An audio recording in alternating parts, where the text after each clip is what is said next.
Nah, seperti yang kita ketahui bersama, Indonesia saat ini masih gencar-gencarnya melawan pelarangan sawit oleh negara-negara Uni Eropa, bos. Namun ternyata tak hanya Indonesia sendiri.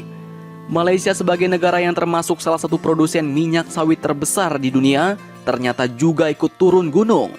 Tak main-main, dikutip dari beberapa sumber berita berikut, pemerintahan Malaysia pun baru-baru ini mengambil tindakan hukum pada pengawas perdagangan global terhadap Uni Eropa dan negara-negara anggota Prancis serta Lituania karena Uni Eropa diklaim membatasi biofuel yang berbasis minyak kelapa sawit. Dalam pengaduan yang tertanggal 15 Januari tahun 2021 kemarin, Malaysia pun menuduh Uni Eropa melanggar perjanjian perdagangan internasional karena memberlakukan langkah-langkah pembatasan atas penggunaan minyak sawit. Nah, selain kepada negara anggota Uni Eropa, pengaduan secara khususnya pun ditujukan kepada Prancis dan juga Lituania. Malaysia pun menolak keras upaya Uni Eropa untuk menghentikan penggunaan minyak sawit sebagai biofuel.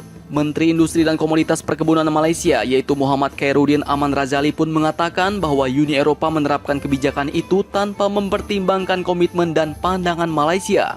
Malaysia pun menyebut bahwa arahan energi terbarukan Uni Eropa tersebut merupakan tindakan yang diskriminatif, bos. Padahal Malaysia sendiri telah memberikan banyak feedback serta mengirimkan misi ekonomi dan teknis ke Eropa. Karena jika suatu negara mengikuti arahan Uni Eropa, berarti kedepannya penggunaan minyak sawit sebagai bahan bakar nabati di Uni Eropa tidak dapat diperhitungkan dalam penghitungan target energi terbarukan.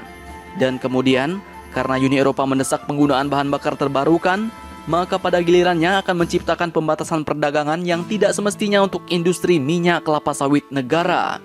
Nah, dengan hal ini, maka sekarang posisi Malaysia akan sama dengan Indonesia, bos. Pihak Malaysia saat ini mengklaim sedang mengajukan permintaan pada WTO dengan kerjasama dari Jaksa Agung dan Kementerian Perdagangan dan Industri Internasional.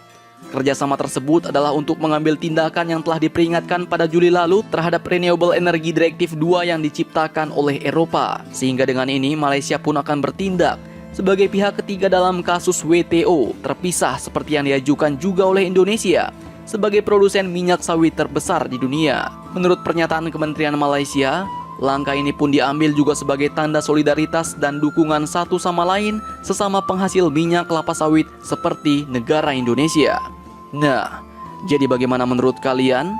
Malaysia dan Indonesia pun sudah mulai bersatu nih, bos, melawan kebijakan-kebijakan Uni Eropa yang menjatuhkan kita.